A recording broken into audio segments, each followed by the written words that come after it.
সমাজসেবা অধিদপ্তরের নিয়োগ পরীক্ষায় আসা 20টি বাংলা এমসিকিউ থাকছে আজকের আয়োজনে। পুরো আয়োজনটি মন দিয়ে দেখতে থাকুন। বাংলা ভাষার অভিধান প্রথম রচনা করেন কে? বাংলা ভাষার অভিধান প্রথম রচনা করেন হচ্ছে ফাদার মানুয়েল আসুনসাও। ফাদার মানুয়েল আসুনসাও তিনি ছিলেন একজন পর্তুগিজ পাদ্রী। তিনি বাংলা ভাষার অভিধান রচনা করেছিলেন।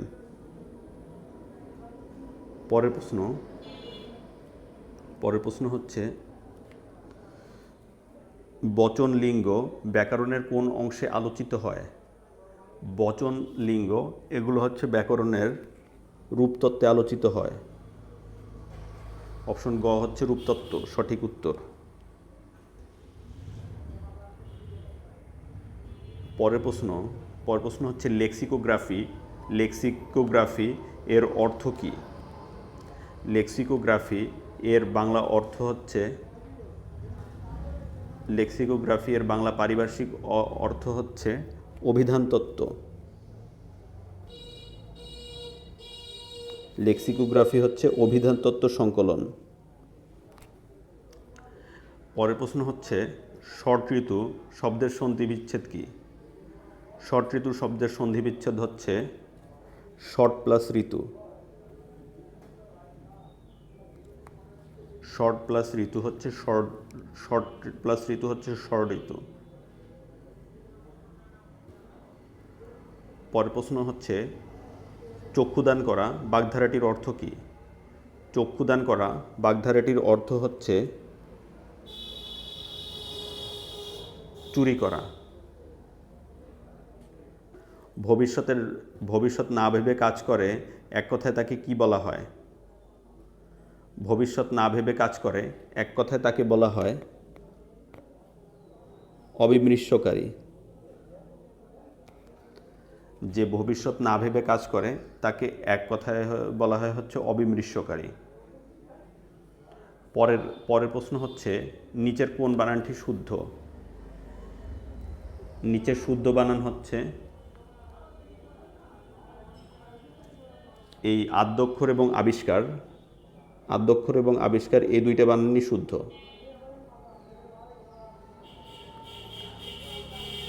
পরের প্রশ্ন হচ্ছে পদ্মের সমার্থক শব্দ কোনটি?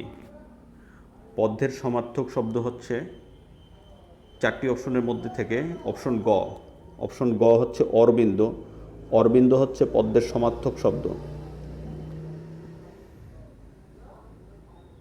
পদ্মের অন্যান্য সমার্থক হল কমল, অম্বুজ, অরবিন্দ, রাজীব, শতদল, উৎপল, কুমুদ সবগুলোই হচ্ছে পদ্মের সমার্থক। কোনটি তৎসম শব্দ? এখানে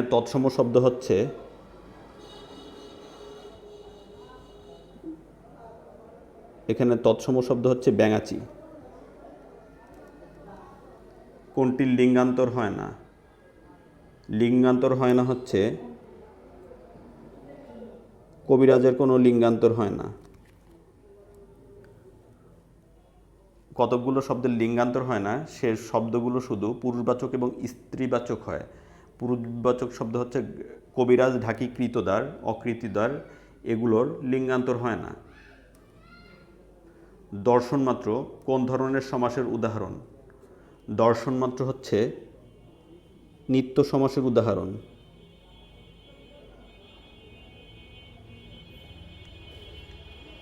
দর্শনমাত্র হচ্ছে কোন ধরনের সমাসের উদাহরণ?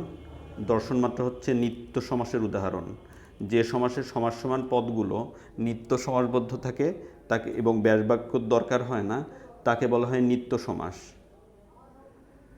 যেমন অন্যগ্রাম, গ্রামান্তর, কেবল দর্শন, দর্শনমাত্র। পরের প্রশ্ন হচ্ছে আইডিওলেক্ট শব্দের অর্থ কী?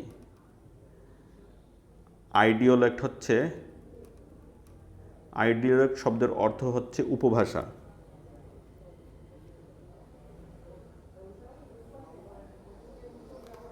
আইডিওলেক্ট শব্দের অর্থ হচ্ছে উপভাষা। আইডিওলেক্ট শব্দের অর্থ হচ্ছে উপভাষা, অপ্রধান ভাষা বা আঞ্চলিক ভাষা। উপভাষা, অপ্রধান ভাষা বা আঞ্চলিক ভাষাকে বলা হচ্ছে আইডিওলেক্ট। বিশ্বকবি তার কোন কবিতাটি উৎসর্গ করেছিলেন? বিশ্বকবি তার বসন্ত কবিতাটি উৎসর্গ করেছিলেন।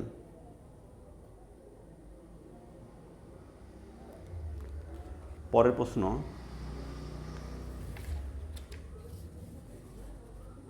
প্রশ্ন হচ্ছে জিজ্ঞাসিব জনে জনে।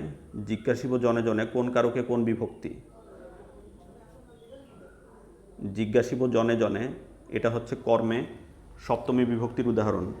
কর্মে সপ্তমী বিভক্তির উদাহরণ হচ্ছে জিজ্ঞাসিব জনে জনে।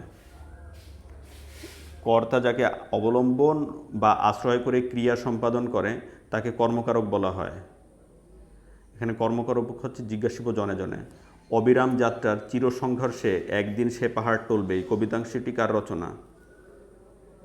অবিরাম যাত্রার চিরসংঘর্ষে একদিন সে পাহাড় টলবেই, এই কবিতাংশটি হচ্ছে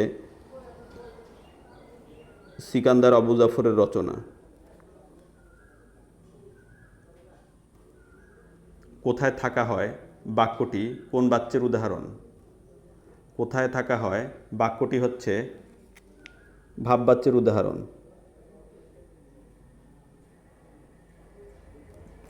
যে বাচ্চে কর্ম থাকে না, বাক্যে ক্রিয়ার অর্থই বিশেষভাবে ব্যক্ত হয়, তাকে ভাববাচ্য বলা হয়। তবে কখনো কখনো ভাববাচ্যে কর্তা উজ্জ থাকে, কর্ম দ্বারাই ভাববাচ্য গঠিত হয়, যেমন কোথা থেকে আসা হচ্ছে। অভি কোন ভাষার উপসর্গ? অভি হচ্ছে তৎসম উপসর্গ।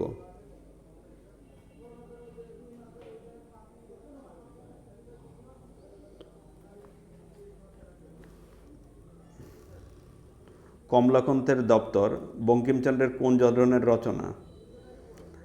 কমলাকান্তের দপ্তর হচ্ছে গ নাম্বার, বঙ্কিমচন্দ্রের রম্য রচনা হচ্ছে কমলাকান্তের দপ্তর।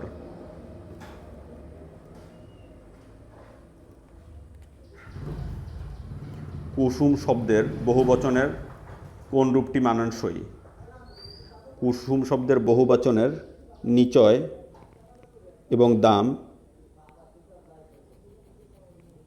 এই দুটি মানানসই।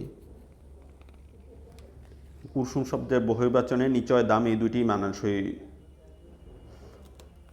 পরের প্রশ্ন হচ্ছে যত্ন করিলে রত্ন মিলিবে, এখানে করিলে কোন ধরনের ক্রিয়ার উদাহরণ? এখানে করিলে হচ্ছে অসমাপিকা ক্রিয়ার উদাহরণ। যত্ন করিলে রত্ন মিলিবে, এটা হচ্ছে অসমাপিকা ক্রিয়ার উদাহরণ। ধন্যবাদ। আজকের আয়োজনে ছিল সমাজসেবা অধিদপ্তরের নিয়োগ পরীক্ষায় আসা 20টি গুরুত্বপূর্ণ বাংলা প্রশ্ন।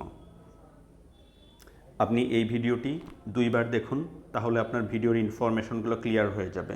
সবাই ভালো থাকবেন, সুস্থ থাকবেন। আসসালামু আলাইকুম।